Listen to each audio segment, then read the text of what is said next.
Did they lie? Focus on America today. I'm okay with the revisions. These were made-up lies to the American people for an election day. I'm sorry. It was for an election day. My friend, you are lying. I'm not lying. Because when Joe Biden came out and said these jobs are created. Stop. This is exhausting. It is exhausting. In her latest CNN segment, Abby Phillip found herself face-to-face with one of the loudest and most dramatic MAGA commentators out there, Ben Ferguson, and the clash that followed turned into one of the most intense panel moments we've seen in a while, with Abby holding her ground as Ferguson spiraled into his usual complaining and interruptions while the rest of the panel reacted in real time. And today I want to break down exactly what happened in that exchange and share my own take on it. So, let's dive into this together. The long-awaited September jobs report is now out, and it is as messy as it gets. The good news is that the labor market added 119,000 jobs in September. That is more than double what economists expected.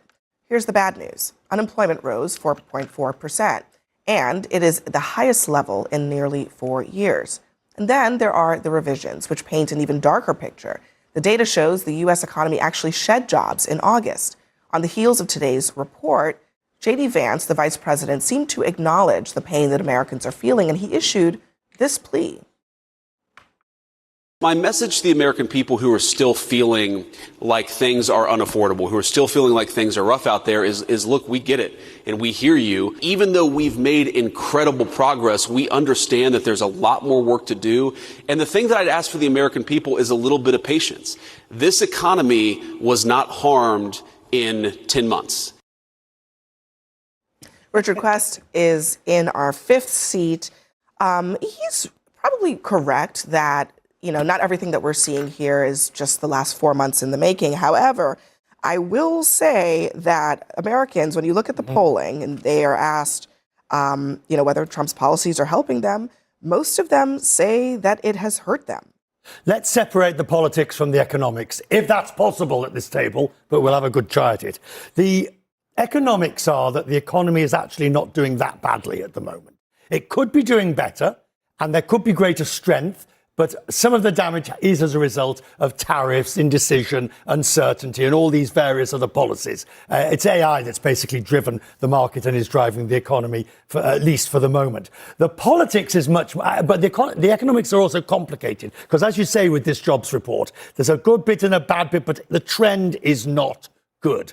Whichever way you look at it, the trend is not good on the jobs numbers. Now, the politics is really dangerous for the president, because time and again, when you try and tell electorates that things aren't as bad as they think they are, or just you wait, it always goes wrong. That's because the electorate knows what's happening in their pocket when they go to the supermarket. And that's, I think, what J.D. Vance is trying to negotiate.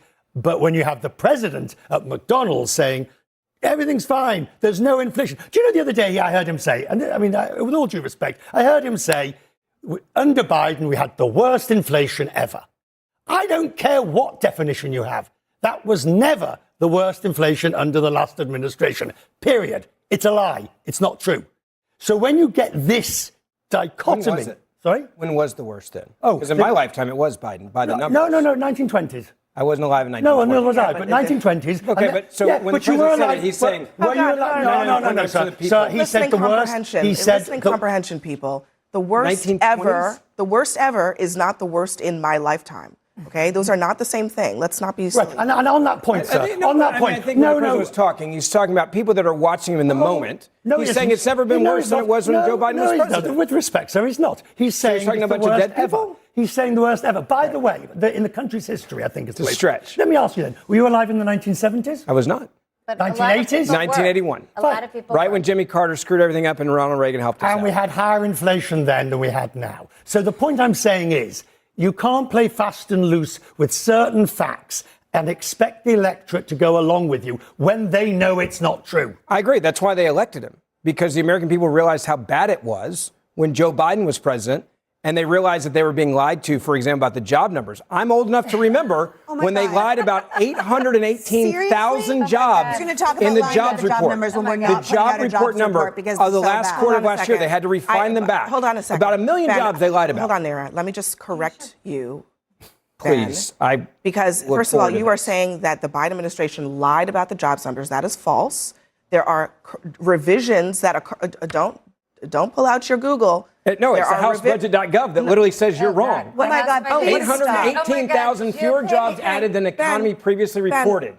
That come is on. from our Those government. are not, that is not the Biden administration lying about the jobs numbers. There are economic, there Abby, are that's the jobs. definition of there fact-checking. are, oh, excuse me. But it is. There are job number revisions that happen every single month. And then annually, there are job number revisions that also happen. A revision of that size was very similar to a revision of the job numbers that also happened in, was it 2009, I believe it was? It's all to do with Every- rebalance. It's the every year, rebalancing of the numbers. Ben, stop. Every year, the job numbers are revised. Sometimes they're revised up, sometimes they are revised down. The president is not responsible for putting out those numbers, good or bad. So the Biden administration did not lie when they said there was Can we just focus, please? 800,000 jobs. No, they did not. Oh, wow. Stop Okay. with the Biden administration. Okay. We are in the I Trump just think- administration. I Are we explained not in why the Trump Trump was administration? Ben, I just think, honestly, let's stop for a second because that is very, very dishonest. It's not And dishonest. You know True it. or false, there were so you 818,000 tell me fewer then. jobs Hold added on, in hold economy on. previously You tell me like a then. bully. It's Did the exhausting. Trump administration lie about the job numbers over the summer that have been revised down? Did they lie? That not to the point of 818,000. but You're saying that's not what I asked you. Did they lie? I go back Focus to the on reporting. America I'm okay. today. I'm okay with Ben, the revisions. did- These were made up lies to the American people for an election Ben, I'm day. sorry. I'm It was for sorry. an election day. My friend, you are lying. I'm not Okay? lying. Thank you. Because Watching Abby Phillip finally look Ben Ferguson in the eye and tell him straight up, "You're lying, Ben, you're lying," felt like the kind of moment we've been waiting for on live TV. And honestly, I wish she'd give Scott Jennings the exact same treatment because when it comes to being dramatic, misleading, and endlessly annoying, it's hard to find anyone on cable news who outdoes Ben Ferguson. And I swear you can just picture him as that kid in school whose teachers constantly begged him to be quiet while he pointed at someone else saying, but he was talking too. And sometimes I genuinely wish Abby's show had Ferguson hooked up to a little buzzer that zapped him every time he tried to drag Joe Biden into a completely unrelated point, with the shocks getting stronger every time he did it, because these guys, Ben Ferguson, Scott Jennings, the whole crew, operate like machines programmed to argue nonstop, like those movie villains who never feel pain and never stop coming. And sure, maybe CNN enjoys the ratings that come from this kind of chaos, but beyond that, it's hard to see the purpose of giving someone a platform when all they do is interrupt, shout over everyone, and, as Abby said right there on air, repeat the same lies again and again. Biden came out and said these jobs are created. Stop. This is exhausting. It This is is exhausting. exhausting. This is why you guys lost the election. This is I'm sure it exactly is why why we Trump lost won. the election. All right. That's not the Let me point make at all. why you guys one lost. other. Let me make one Listen, other factual point because I think this is super important. Donald Trump ran on lowering the cost of goods. He also one, ran he said. on a manufacturing renaissance in this country. Guess what has not happened? Manufacturing in this most recent jobs report has been down 6,000 jobs, and since the top of the year, we have a chart that you can see.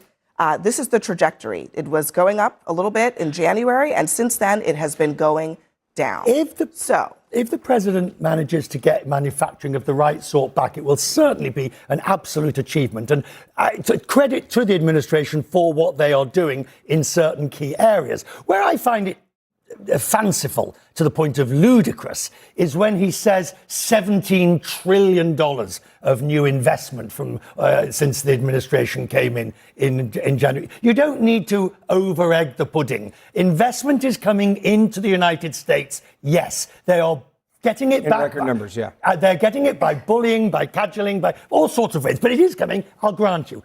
But please, 17 Can I speak on behalf? Can I just say, let's just bring it back to today. Very quickly. Very quickly.